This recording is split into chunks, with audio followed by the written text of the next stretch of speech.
Hello good evening, कैसे हैं आप लोग? I hope you all must be doing well. तो आज हम लोग आपकी क्लास में हिस्ट्री ऑफ इंग्लिश लिटरेचर जो हम लोग पढ़ रहे हैं एडवर्ड एल्बर्ट की बुक से। तो हम लोग मॉडर्न एज में चल रहे हैं और मॉडर्न एज में हमने आपको बहुत सारी चीज़ें पढ़ा दी हैं। आज हम लोग बात कर रहे हैं वर्ल्ड वॉर सेकंड के बाद। हम देखते हैं जो ड्रामा लिखे गए हैं उसके बारे में, कैसे ड्रामा लिखे गए हैं, क्या क्या डेवलपमेंट हुआ है। इसके बाद पहले हमने आपको नॉवेल, पोएट्री, ये सब कुछ बता दिए हैं। ड्रामा के क्षेत्र में आइए देखते हैं क्या हो रहा था इस समय, क्या कुछ चल रहा था। जो इंटर वॉर्स का पीरियड था, इंटर वॉर्स के बाद सेकंड वर्ल्ड वॉर के दौरान ये जो 20-30 साल का समय है, इसमें ड्रामा क्या क्या डेवलप हुआ है, आइए इसको देखते हैं, फटाफट देखते हैं।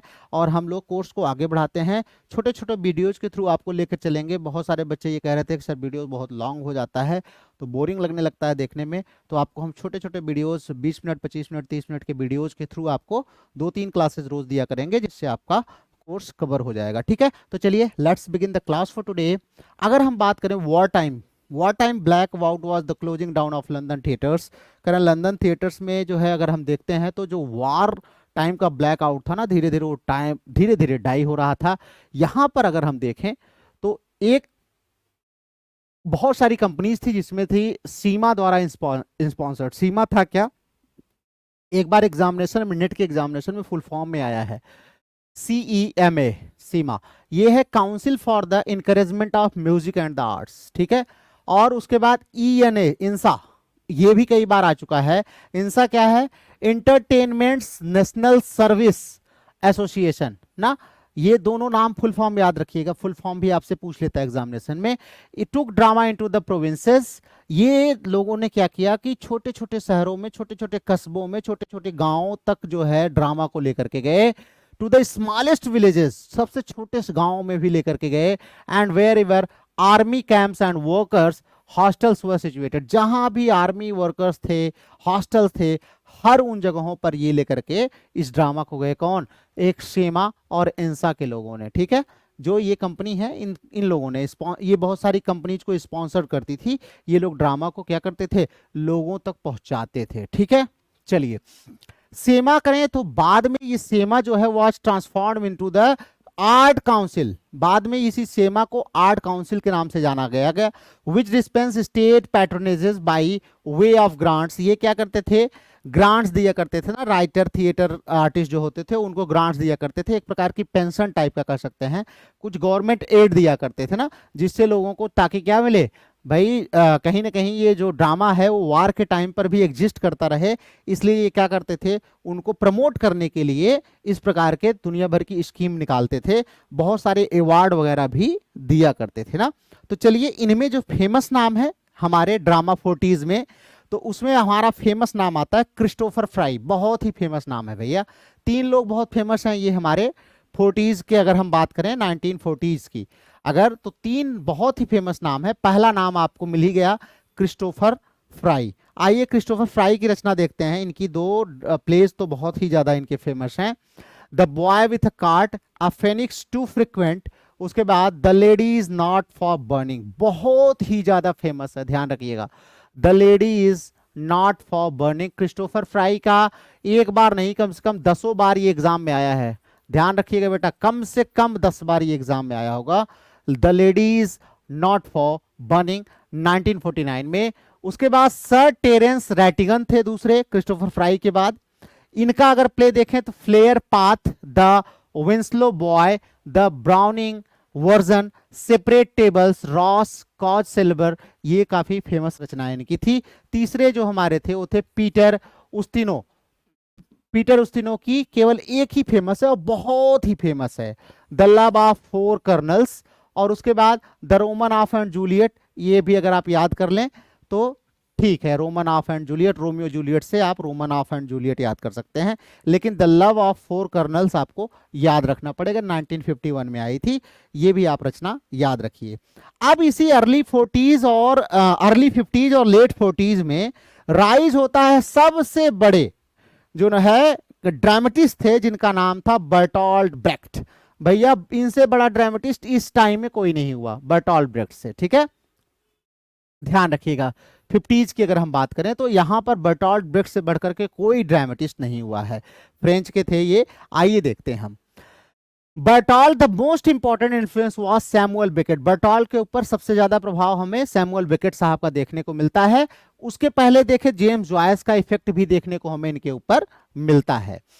वेटिंग फॉर गोडो का प्रभाव काफी इनके ऊपर देखने को मिलता है, जो कि इन्होंने काफी अपनी रचनाओं में उसी प्रकार से अब्सर्डिस्ट टाइप का एक प्रकार से कह सकते हैं कि इन्होंने ट्रेड्स जो है क्वालिटीज अपनी रचनाओं में दिखाए हैं। ठीक है, उसके बाद हम करें बर्टॉल्ट ब्रेक्ट के बाद हमारे जो है अगर इनकी बात करते हैं, क्या नाम है हमारे सैमुअल बेकेट साहब का, तो इनकी waiting for Godot, endgame और क्रैप्स लास्ट स्टेप, ये इनकी कुछ फेमस रचना है। इनको हमने डिटेल में पढ़ाया हुआ एक वीडियो है, आप जाके देख लीजिएगा।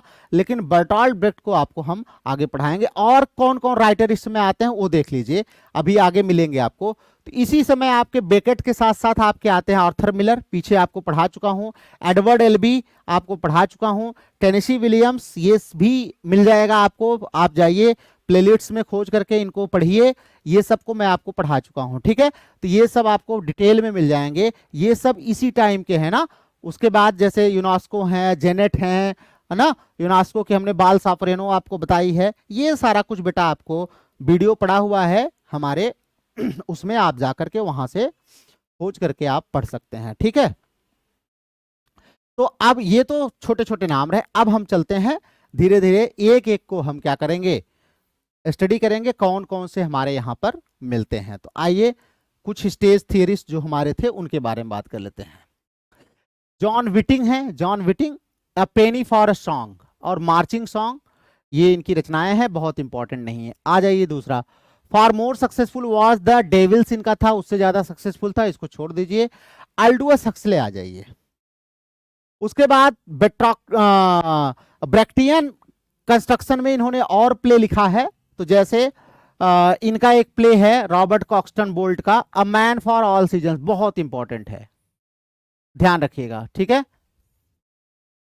बहुत ही इंपॉर्टेंट, मैं यहां लिख दे रहा हूं, वेरी वेरी इंपॉर्टेंट, ये एग्जाम में आ चुका है। मैन फॉर ऑल सीजन्स किसका है, रॉबर्ट ऑक्सटन बोल्ट का है, मैन फॉर ऑल सीजन्स। ठीक है, छोड़ दीजिए, चलिए आगे चलते हैं।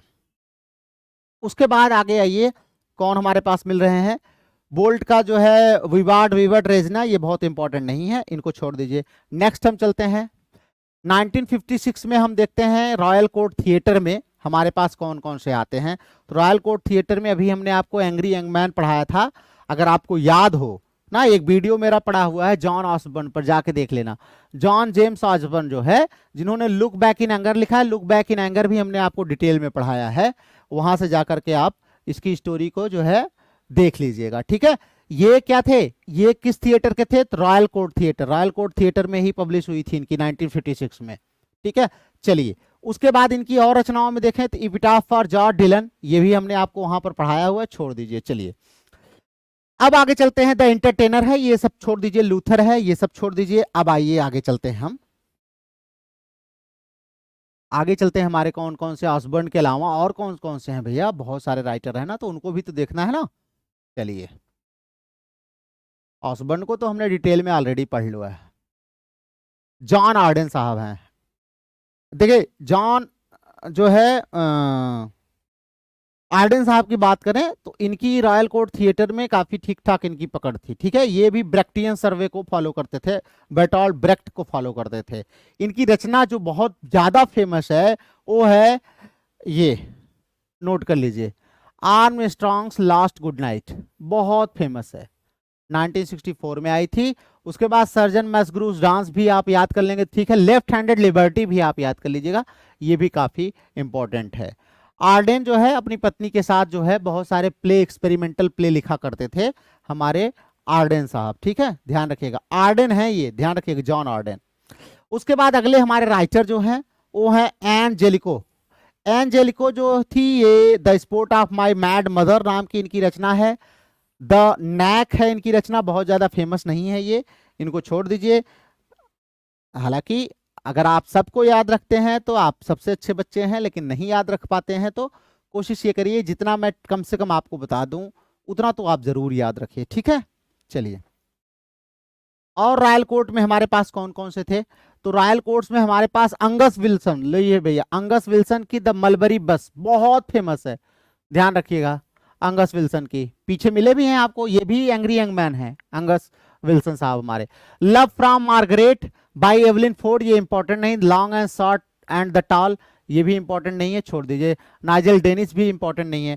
अब स्ट्रैटफोर्ड लंदन में हम देखते हैं वहां पर थिएटर में क्या चल रहा था, तो वहां के थिएटर में देखें तो हमारे पास थे ब्रैंडन बेहन ना, और सेलेक्ट डिलैनी थे, ये बहुत इंपॉर्टेंट नहीं है, छोड़ दीजिए इनको। ठीक है, चलिए आगे चलते हैं। हाँ, अब आ जाइए जो हमारा पास इंपॉर्टेंट है भैया पोस्ट वॉर ड्रामा में, वो है हमारे अर्नोल्ड वेस्कर, बहुत फेमस है, ये भी एंग्री यंग मैन है, अर्नोल्ड वेस्कर ना, आपको पढ़ाया हूं एंग्री यंग मैन, जाके देखिएगा। हुज लूजली रिलेटेड ट्रायलॉजी, इनकी ट्रायलॉजी है, और ये रचना मैंने आपको वहां पर एग्जाम्पल भी दिया था, चिकन सूप एंड बार्ले। भैया ये भूलना मत, बेरी बेरी बेरी या मोस्ट मोस्ट जो भी कर सकते हो वो इंपॉर्टेंट है, चिकन सूप एंड बार्ले। अच्छा यही नहीं इंपॉर्टेंट है, रूट्स उससे भी ज्यादा इंपॉर्टेंट है। ये दोनों रचनाएं इनकी मत भूलना, किसकी, वेस्कर की, वेस्कर की ये मत भूलना रचना है, ठीक है। उसके बाद I am talking about Jerusalem भी याद रखेंगे तो दैट्स गुड, लेकिन ये दोनों आपको याद ही रखना है, इसको मत भूलना, किसी भी हाल में मत भूलना। उसके बाद इनकी चिप्स विथ एवरीथिंग है, the very own and golden city है, ये सब उतनी इंपॉर्टेंट नहीं, ये दो रचनाएं आप याद रखिएगा, ठीक है। हाँ एक चीज था, इन्होंने एक चीज की खोज करी थी भैया, वो बड़ी फेमस थी, आइए एक बार एग्जाम में आया हुआ है ये ना। वेस्कर वॉज, अंडरलाइन कर लीजिएगा, रिस्पॉन्सिबल फॉर फाउंडिंग सेंटर 42, ध्यान रखिएगा, सेंटर 42 नाम की एक जगह थी, which was to take the arts to neglected places. इसका काम क्या था, इसका काम था आर्ट को ऐसी जगह ले जाना जहां पर अभी तक उसको निग्लेक्ट किया गया है ना, तो इसी को बोला गया सेंटर 42। हो सकता है आपके नेट के एग्जाम में ऐसे ही क्वेश्चन आते हैं, सेंटर 42 क्या है, तो ध्यान रखिएगा, आपको याद रखना चाहिए, ठीक है। चलिए अब इसी में हमारे पास और हैं, बर्नार्ड कॉप्स हैं, ये बहुत इंपॉर्टेंट नहीं है, छोड़ दीजिए। The hamlet of Stepney Green है, the dream of Peter Mann, ये कुछ इनकी रचनाएं हैं, इंटरसॉली गोल्ड है, ये छोड़ दीजिए। हेनरी लिविंग्स हैं, इनको भी छोड़ दीजिए, बहुत इंपॉर्टेंट नहीं है इनकी, आप ये कुछ छोटी मोटी रचनाएं हैं, आप देख सकते हैं, बहुत ज्यादा ये एग्जाम में पूछे नहीं जाते हैं ना। थिएटर ऑफ एब्सर्ड को इन्होंने दिखाया अपने प्लेज में, लेकिन अब जो हमारे पास इंपॉर्टेंट है उनको हम देख लेते हैं। तो डेविड मर्सर हैं, इनकी बहुत ही फेमस है रचना, वो है a suitable case for treatment, काफी इंपॉर्टेंट है। और बाकी आफ्टर हैगेट्री है, डक सॉन्ग है, ये छोड़ दीजिए।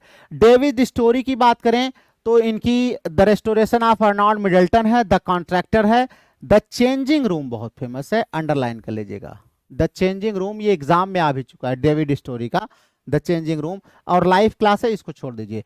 टॉम स्टूपर्ड भैया, ये तो मास्टर आदमी है, ध्यान रखिएगा ना, बेटॉल्ट ब्रेक्ट के ट्रू डिस्पल कहलाते हैं टॉम स्टूपर्ड। इनके प्लेस तो इतने इंपॉर्टेंट हैं कि हमें लगता है कि कोई ना कोई प्ले इनका घुमा फिरा के हर एक एग्जाम में आता ही है।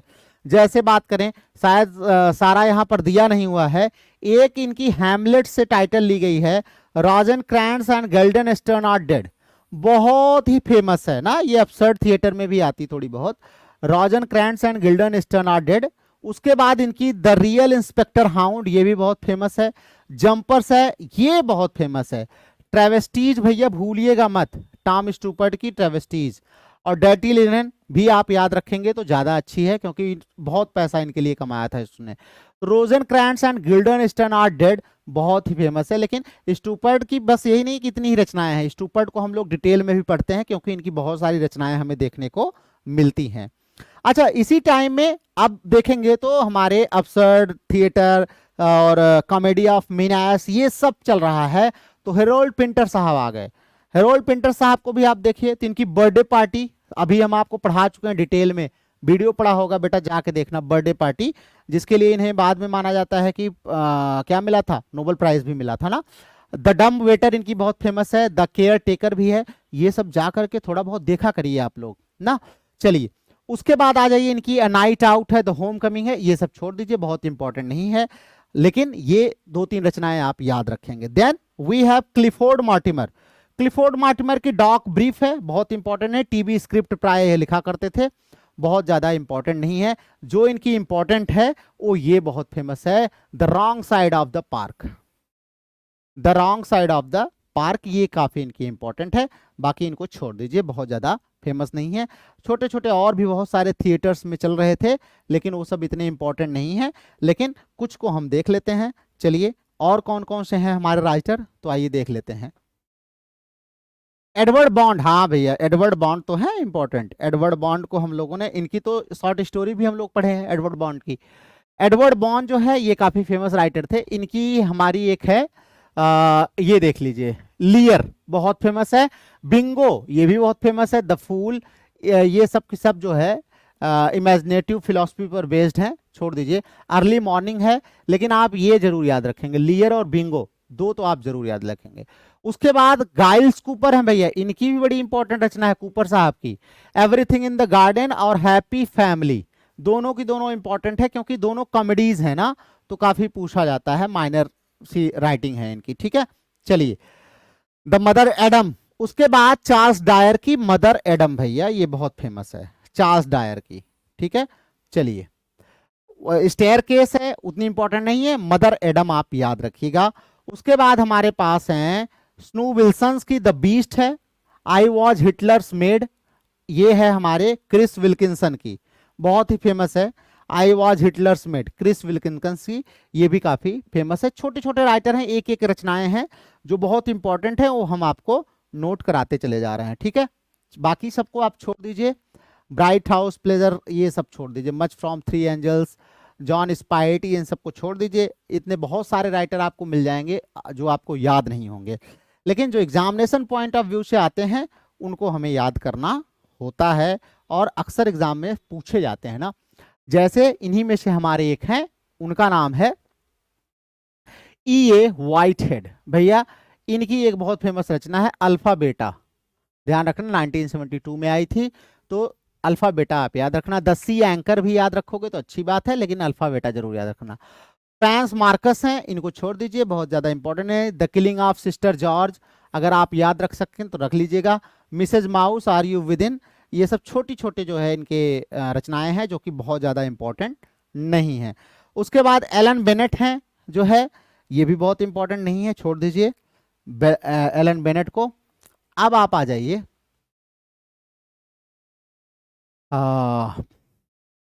Christopher Hampton, Christopher Hampton important है। इनकी एक रचना है हैम्पटन साहब की, हैम्पटन साहब की बहुत फेमस रचना है जिसका नाम है when did you last see my mother ना, ये मिडिल क्लास पर बेस्ड है, काफी फेमस इनकी रचना है। फिलैंथ्रोपिस्ट भी बहुत फेमस है, ध्यान रखिएगा, बहुत फेमस है। सैवेजेस भी बहुत फेमस इनकी है। ट्रीट्स, ट्रीट्स उतनी इंपॉर्टेंट नहीं, लेकिन ये तीनों रचनाएं आपको याद रखना है, एटलीस्ट नाम क्रिस्टोफर हैम्पटन याद रखिएगा। एग्जाम में आएंगे आप कहेंगे सर ने आपने पढ़ाया नहीं था, यहाँ मैं बता रहा हूँ बेटा, ये सब याद रखना, जितना टिक करा रहा हूँ इनको भूलना नहीं है। पीटर निकल्स हैं, इनको छोड़ दीजिए, बहुत इंपॉर्टेंट नहीं है। बाकी विलियम डगलस साहब हैं, डगलस होम हैं, इनको भी छोड़ दीजिए, बहुत इंपॉर्टेंट नहीं है। आइए हम आगे चलते हैं। नेक्स्ट हम लोग बच्चों बात करते हैं किसकी, अब हम मिसलेनियस प्रोज में बात कर लेते हैं, कौन कौन से हमारे पास मिसलेनियस प्रोज में कंट्रीब्यूशन इस टाइम पर किया है किन किन लोगों ने। तो आइए, प्लेज में तो बहुत सारे नाम आपको मिल गए, प्रोज में आइए देख लेते हैं कौन कौन से हैं। तो R.H. ट्रेवर रोपर की है the last days of Hitler, बहुत फेमस रचना है, ध्यान रखिएगा, ठीक है, बहुत ही ज्यादा फेमस है, बहुत बार ये एग्जामिनेशन में पूछे जाने वाला क्वेश्चन है, ठीक है। उसके बाद आ जाइए the wooden horse, Eric Williams की, ये भी काफी फेमस है। द जंगल इज न्यूट्रल, बहुत ही इंपॉर्टेंट है भैया, द जंगल इज न्यूट्रल, किसकी है ये, स्पेंसर चैपमैन की, एडमंड स्पेंसर की मत सोचना, किसकी है, स्पेंसर चैपमैन की है, बहुत ही फेमस है द जंगल इज न्यूट्रल, ठीक है। तो ये याद रखिएगा। The last enemy by Richard Hillary, छोड़ दीजिए।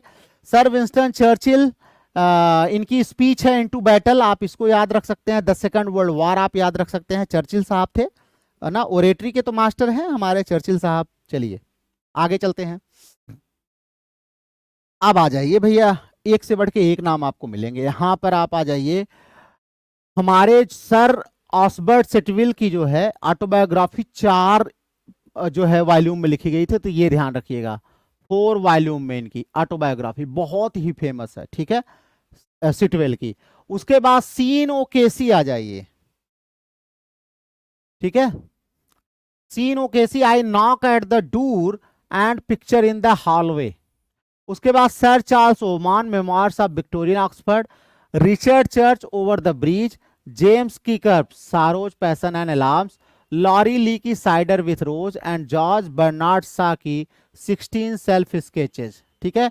ये सब की सब बायोग्राफीज, ऑटोबायोग्राफीज इन्होंने लिखी है, किसने? सिटवेल साहब ने। किसने लिखी है? सिटवेल साहब ने। ये ध्यान रखिएगा, बहुत ही फेमस है, ठीक है। चलिए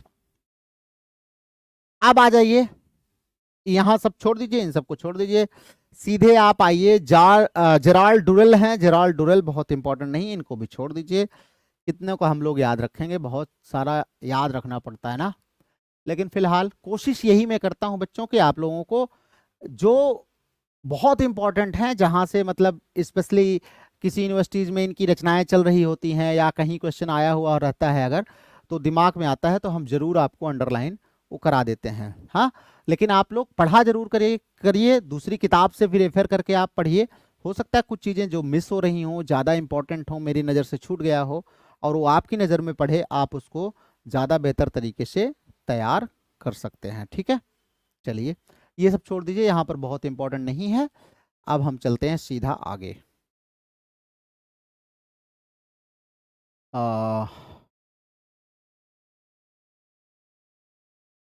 यहाँ पर कुछ सजेशन रीडिंग्स है, इसको छोड़ दीजिए। अब हम चलते हैं, यहाँ पे सजेशन रीडिंग आ गया, छोड़ दीजिए, ये हमारी बुक समाप्त हो गई है। यहाँ तक हमारे पास लगभग 1650s तक का जो है सारा कुछ है। हालांकि आगे भी बहुत सारे राइटर्स हैं, लेकिन हम उसको एज वाइज पढ़ेंगे, ठीक है। तो यहाँ से अभी क्या है बच्चों, हमारी जो ये एडवर्ड एल्बर्ट की बुक है, मैं आपको बता दूं, इसको हमने फास्ट फॉरवर्ड मूड में पढ़ा है। एडवर्ड एल्बर्ट की the history of English literature. आप ध्यान रखिएगा बेटा, ये आपको रिवीजन करना है ना। सारे वीडियोज आप देखिए, आपके पास लगभग 40-50 वीडियो तो हो ही गए होंगे, उनको आप जाके देखिए, इसको रिवाइज करिए, जितने इंपॉर्टेंट बनाए हैं उसका नोट्स बनाइए, फिर से देखिए, उसको तैयार करिए। अब हम आपके लिए दूसरा टॉपिक आपके लिए लेकर के आएंगे, दूसरा जो आपके सिलेबस का पार्ट है उसको लेकर के आएंगे। अब हम आपके लिए टर्म्स लेकर के आएंगे ना। टर्म्स में हम जो बुक आपको पढ़ाएंगे वो है the glossary of English terms. Glossary of English terms. Glossary of terms किसकी है? टर्म्स है हमारी अब्राम्स की ना, अब्राम्स की, ध्यान रखिएगा, अब्राम्स की हम पढ़ेंगे जो है टर्म्स। इसको हम लाइन वाइज लाइन स्टडी करेंगे। ये कुछ किताबें ऐसी हैं जो आपको स्टडी करनी पड़ेंगी। हम इसको पढ़ेंगे मात्र और मात्र फ्लैश फॉरवर्ड मोड में पढ़ेंगे, सब इंपॉर्टेंट चीजें पढ़ेंगे, छोड़ेंगे कुछ भी नहीं। इसके साथ साथ में हम आपको डेली 2 वीडियो आपके लिए लाएंगे। एक वीडियो तो आपका टर्म्स पर होगा, लगभग 30 मिनट का वीडियो आपका चलेगा, 30 से 40 मिनट का ही वीडियो हम ले आएंगे, क्योंकि बच्चों की डिमांड है कि सर छोटे छोटे वीडियो डाला करिए, एक बार में उतना देखने में फिर उबन महसूस होने लगती है। तो 30 मिनट्स का वीडियो हम आपको टर्म्स के लिए लाएंगे। 30 मिनट्स का वीडियो कुछ हमारे स्टूडेंट्स जो डिमांड कर रहे हैं, वो कह रहे हैं कि सर WJ लॉन्ग की बुक को भी आप पढ़ा दीजिए। तो WJ लॉन्ग को ऑलरेडी मैं पढ़ा चुका हूं, लेकिन वो ऑनलाइन मैं नहीं उसको अपलोड कर पाया था, लेकिन फिलहाल मैं WJ लॉन्ग को भी आपको 30 मिनट्स जरूर पढ़ाऊंगा। उसको भी फास्ट फॉरवर्ड मोड में हम आपके लिए लेकर के आएंगे, ठीक है।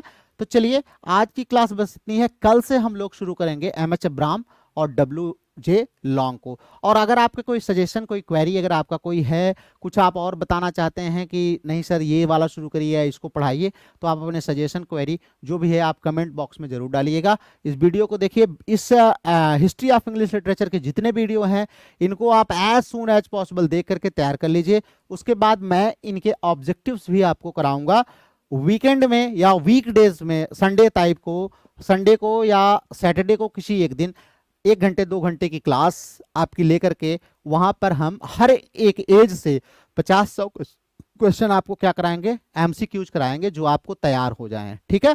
तो आप रिवाइज किए रहेंगे तो आपको करने में अच्छा लगेगा। तो चलिए मिलते हैं आपसे अगले वीडियो में, तब तक अपना बहुत ख्याल रखिए और पढ़ते रहिए।